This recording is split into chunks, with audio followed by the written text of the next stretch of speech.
least graceful way to do this. It's more to entertain me than anything. But anyway, okay.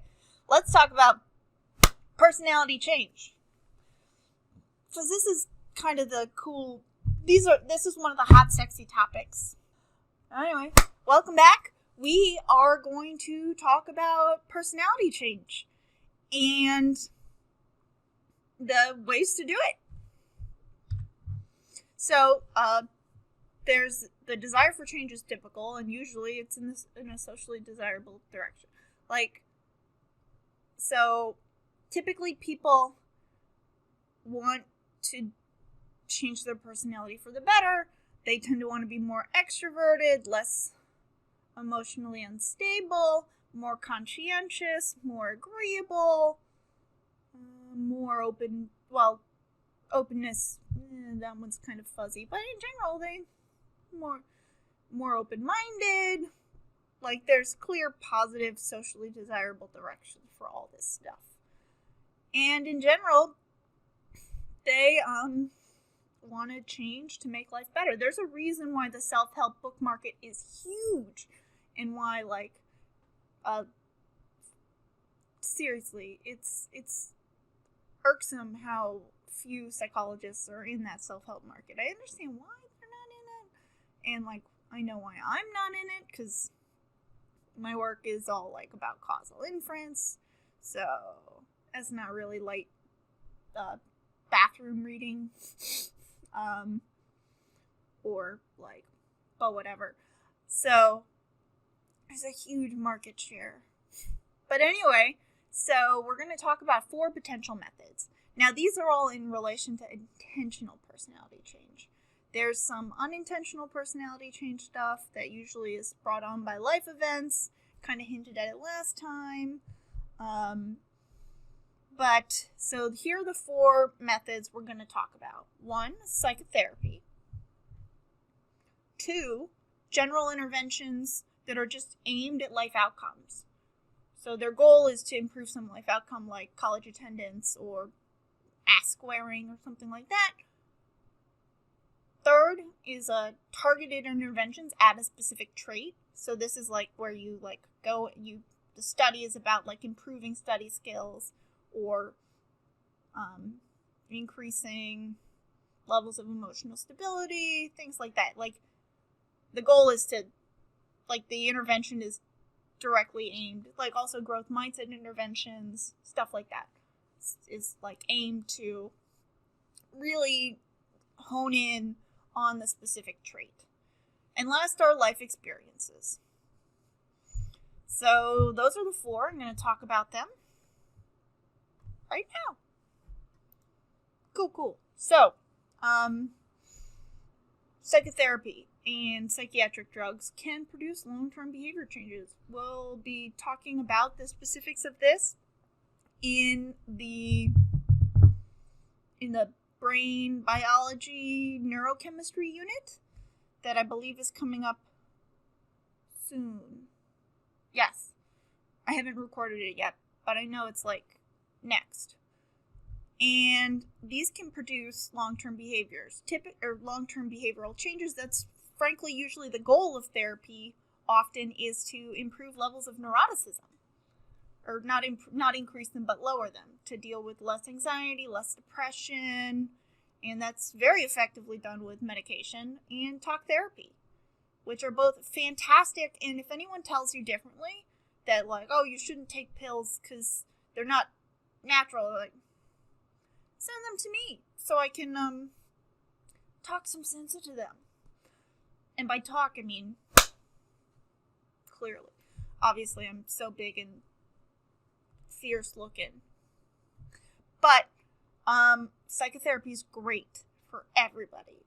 You learn a lot of cool tools, and you can use those. So, even beyond psychotherapy, psychiatric drugs, most of them, you have to take them repeatedly to get the effects, but they're great. And a lot of copays are really, really low. Also, anyone that is struggling to figure out how to, get to a pharmacy for their medication copay that is somehow affiliated with Wake Forest in any way, shape, or form, shoot me an email and I will help you get a ride. Because I think it's really important. Not from a personality change standpoint, but from a health and well-being standpoint. So yeah, shoot me an email, smoke signal, whatever. Carrier pigeon, Telegram, or well, this isn't Telegram. This is like a Morse code. But anyway, you get the idea. I'm trying to say, like, I'm here to help. That's why I'm at Wake and not somewhere else. Unless I'm moved because something horrible happened to the university and it collapsed. So, probably then I re-record this lecture. Anyway, let's keep going. So next we've got general interventions, and I kind of already talked about these a little. I really encourage you to go into the book and crawl through these because they really talk about the nuance and the detail. My job in the lectures is to kind of like give you some guidance and also like give you some coherent sense of what's going on.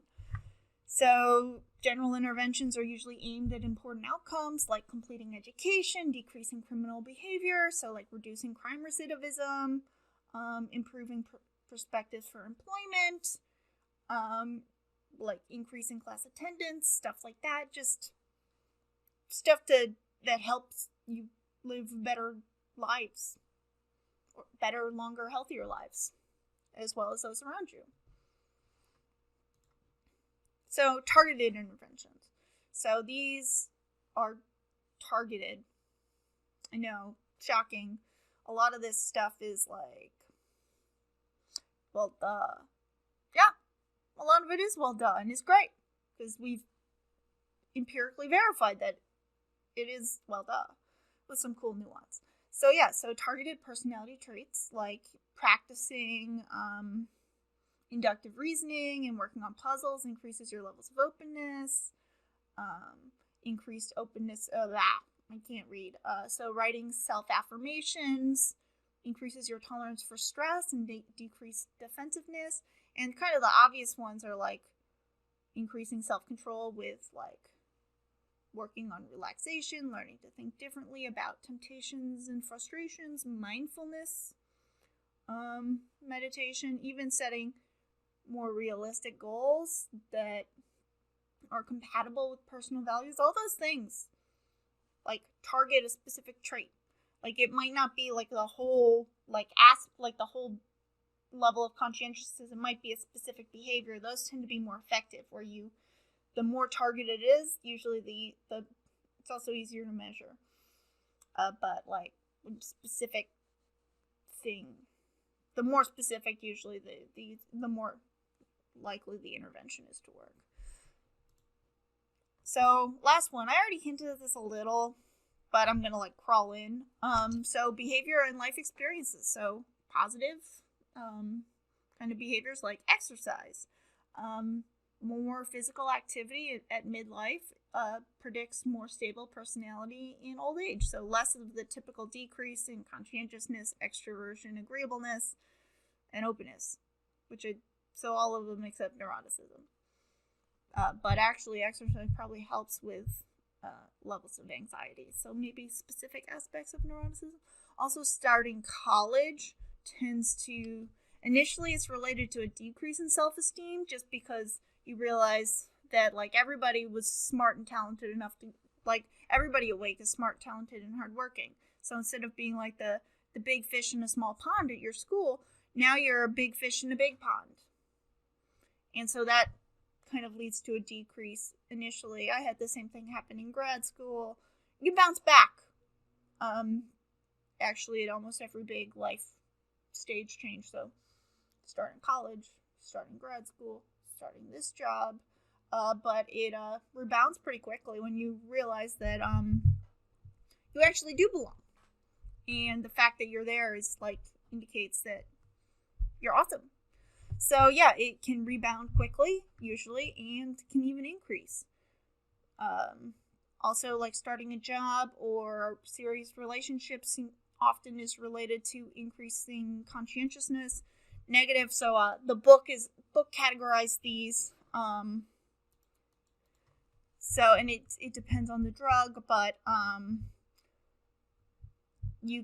certain drugs are associated with increased levels of neuroticism. The harder ones in general, while like openness to experience seems to be related to the softer ones. But yeah, others are like onset of chronic disease. You have increases in neuroticism, which because it sucks to have to deal with that constant stress and anxiety of whatever the disease is. But as a flip side, kind of. Well, anyway, kind of a flip side is conscientiousness also tends to increase, but that's probably more because you have to become more conscientious to like manage all the stuff. But yeah, so additional events like becoming unemployed is linked to decreases in agreeableness, conscientiousness, and openness, but those rebound pretty much immediately when you find a new job. Negative life events tend to increase neuroticism, but also this is kind of a fun fact. Events that are considered negative, you're more likely to do that. Have all these negative high events if you are high in neuroticism. So part of it is like how you interpret it. Because having a little bit of adversity is good for you. It's good for your character, but not too much. Because like there's this thing called almost like hothouse parenting, like greenhouse parenting. So like when helicopter parents like essentially like control the entire environment for their kids and have set them up for success and like everything is cooked and like prepared. That kid has flourished in this very specific environment. So like essentially like a greenhouse. And so when you send them off to college, you take away the greenhouse. They haven't had any adversity at all and doesn't always work out so great. So like having some adversity, like learning how to deal with it, how to push forward, how to persist, can be helpful. So additionally, travel. In the before times, Wake Forest was well known as one of the like programs that like almost everybody did an independent international semester abroad. And that tends to be associated with increased confidence, social skills, self-esteem, agreeableness, openness, creativity, and decreased neuroticism, like all great things. So those study abroad programs, which we will get back to, I promise, eventually, has lots of great things attached to it. And lastly, I already kind of talked about Josh Jackson's work. I worked with Josh Jackson while I was an undergrad, and we continue to this day. But military training was associated with some levels of increased agreeableness, but not so much for those that had chosen to perform but not as much as those who chose to perform community service. So, like, choosing to perform community service had a bigger bump on your agreeableness. So there's some, like, environment-person interactions here, but there's still some stuff going on. I know stuff, super technical term. All right. So now there are some obstacles to change, and then I'll tell you how to do it. So biggest one is not seeing a reason to change. Like, if you don't feel the need to change, it's not going to happen. It's just not. And so folks out there with a partner who just is not going to change, if they don't see a problem, that's another reason why personality disorders are really, really hard to treat, because often they're, like, the people with these disorders view it as everybody else's problem, not their problem. Hence, they don't see a reason. They think everybody else should change. It takes effort. It's hard. There's also this tendency to blame negative experiences and failures on external forces, which is helpful from a self-esteem standpoint, but not from like a growth and like personality change standpoint. Essentially, by blaming the outside world, you don't take any like responsibility for it, even if like it's totally person driven. And so often this like walks hand in hand with not needing to change because it's somebody else's fault, not yours. And this last one is less of an obstacle than the other, but I'll give you some examples right now because the book doesn't do as great a job as I think it could in this area. So people like consistency and predictability. And so that often means that like if you do stuff that changes, they'll get a little like, well, that's weird, or they'll push back. And so let me give you a really stupid, superficial example. So I don't wear makeup. I'm very lazy about it because I got other stuff to do. And I can, it's easier. Now, the few times I do wear makeup, I always get comments on it because it's different. And be like, oh, hot date tonight? Or like, oh, it looks like you've got a fancy meeting. Because I did that one thing. One slight change that just, because people are just used to, oh, Mason doesn't wear makeup. And so they see her wearing me, and they're like, oh, that's weird. Now, people don't do this deliberately. It's more like, oh, that's novel. But what happens, and this was, so like if I wanted to make a change, like I decided, oh, I'm going to start wearing makeup for some reason, those comments might discourage me from doing it. So one tip I have for this is if you're going to make a radical change, and I actually did this in college. You'll notice on the registrar that it's listed as Sarah Michelle Garrison, not as Mason Garrison. Well, in high school, there were a ton of Sarahs and no Masons. So my first orientation, because like some of my friends had used it as a nickname for me just because there were so many Sarahs.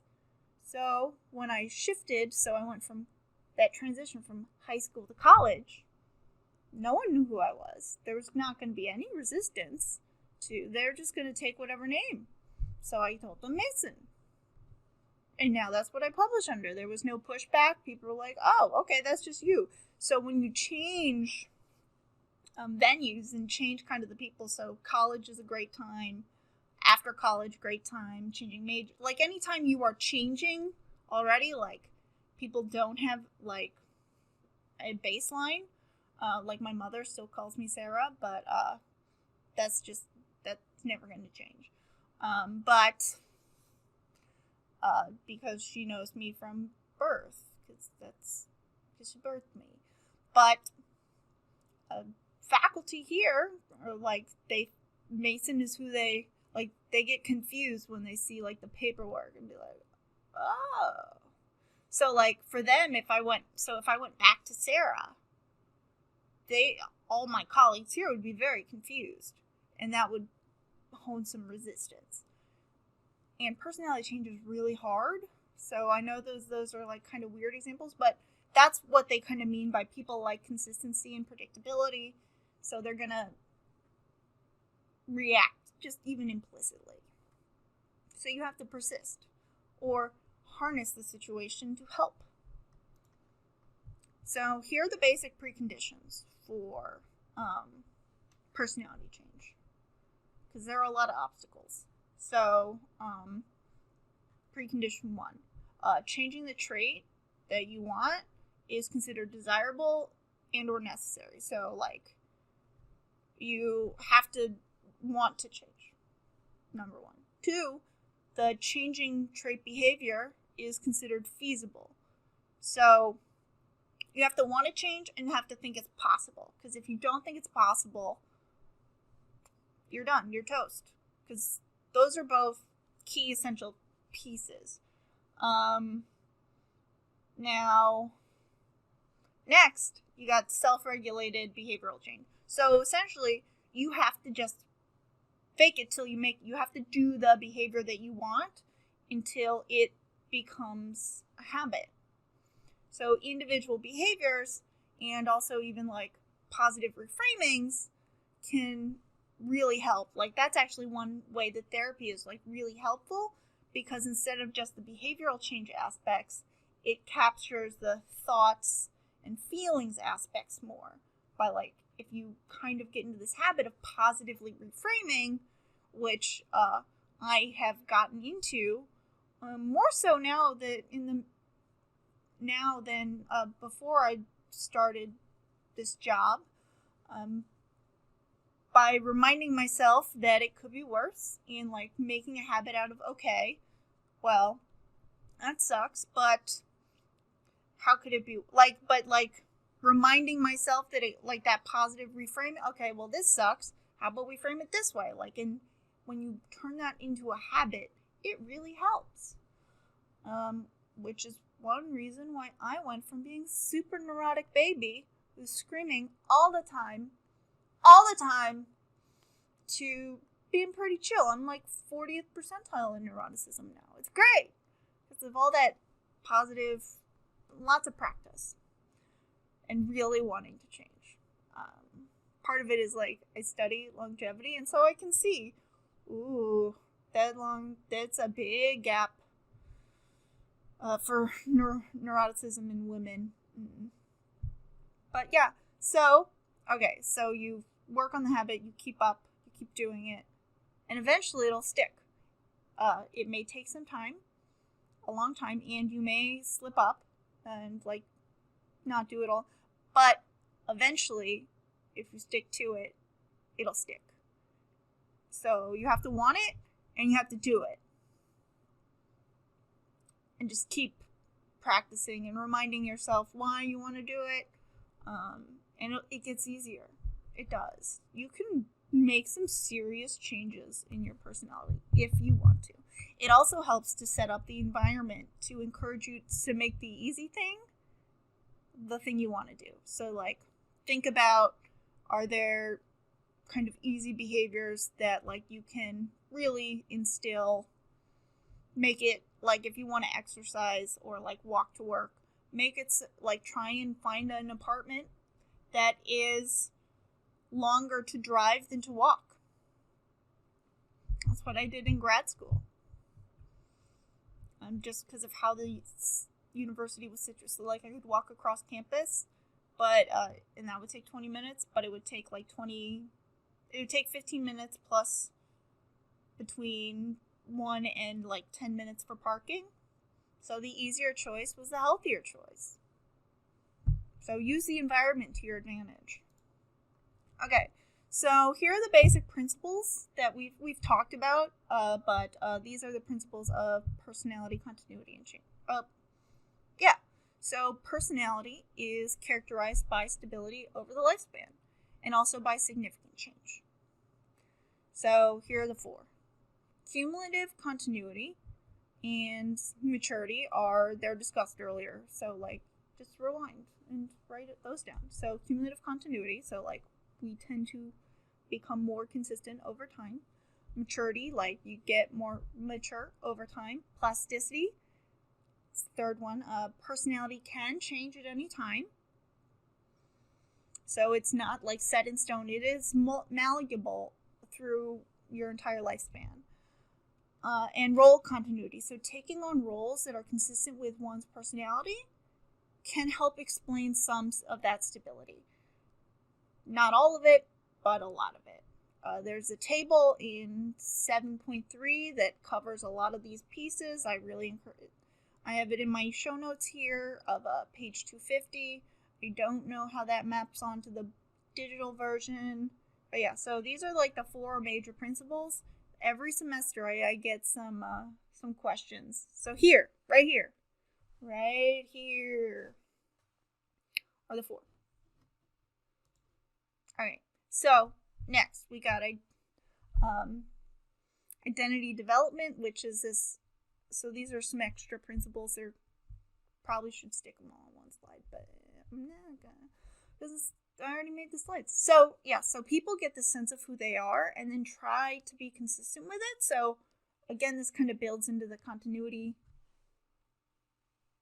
cumulative continuity. So people start to get a sense of who they are, then they try and be consistent with it, and it leads to more consistency over time. They choose roles that are consistent with that identity, things like that. Next, we got social investment. So that's connections to social structure and institutions.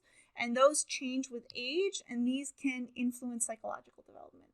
So school identity is a huge aspect of our personality development. Now, corresponsiveness. These are essentially life experiences that can magnify traits that already exist. So if you're pretty smart and hardworking, and you keep doing, so you're smart and hardworking in undergrad, and you get positive feedback on that continues your smart and hardworkingness. So maybe you go to grad school and become more smart and hardworking and are treated that way. And then you somehow get a tenure track job, so now you have to keep doing it. That's kind of the basic idea. So life experiences can really magnify traits that already exist and just kind of build into it. Alright, so there's good and bad when it comes to personality change. So the instability and inconsistency can cause problems. Now, I kind of already gave my pro tips on how to manage this, such as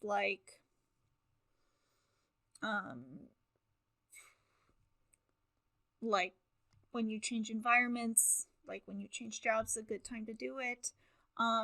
But these can cause problems within relationships, both how you feel about yourself and long-term goal settings can all be kind of impacted by this. Now, there aren't a ton of problems, and honestly, for the most part, it's if you want to change your personality, go for it. Usually it's for the better. That usually people don't want to change for the worse. Yeah, I mean, it's possible, but probably not. So yeah, most change that we do have in personality is adaptive, but it's slow. So don't expect to become more conscientious overnight. It's going to be really small and gradual, and you may not even notice. I was pleasantly surprised how well I adapted to the lockdown. While college me, who was a little more neurotic, wouldn't have adapted well at all. So that's kind of cool.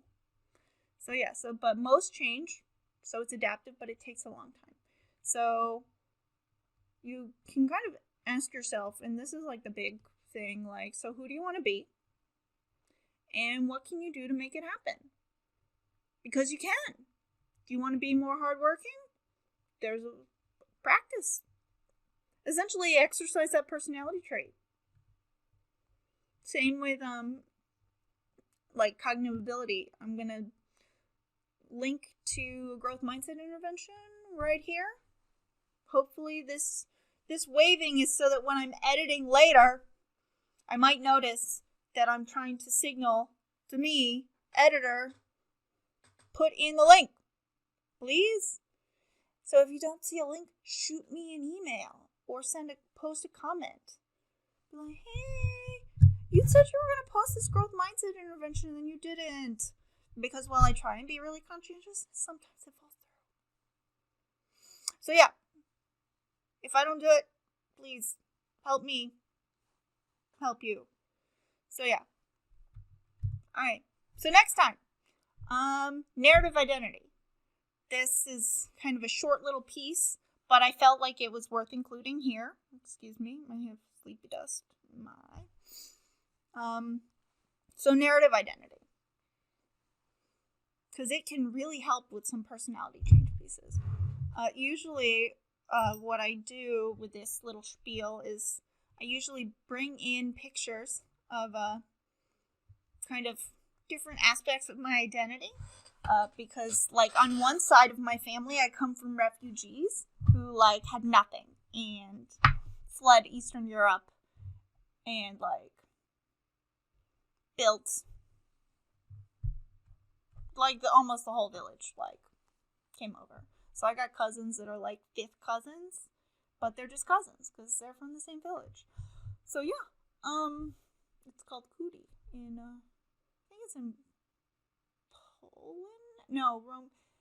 It's like right on the border, so depending on the year, it's either Holy Roman Empire or Austro-Hungarian Empire or Ukraine or Romania or Germany only for a little bit, and then the Soviet Union. It's a little bit of a war-torn village. So yeah, I'm glad we moved. But yeah, and so like on my other side, I descended from like pilgrims and kings. Most people though are. If you can go back past 1850 in the United States, you can probably trace yourself back to a founding father in some capacity who has probably got some really distant cousin that has spent a lot of money and time tracing their ancestry back all the way back. Which is great for me, but like, I'm not playing up the like, oh, I'm 20th cousins with the queen. That means you have to go back 20 generations in order to find our common ancestor, which is a long time ago. So I can't like call her up the same way I can with my Eastern European cousins. Be like, hey cousin. Yeah, one of these will answer. Queen's not gonna answer. That's it, and that's a cultural thing. Plus, like, everybody's 20th cousins with the queen. Please, shoot me an email. I'm happy to talk about this. It's a weird math proof. Which is so cool. Anyway, yeah, so next time, we're going to talk about narratives. And how you can use narrative to really shape your story. And kind of get your personality to go where you want it to. Bye-bye!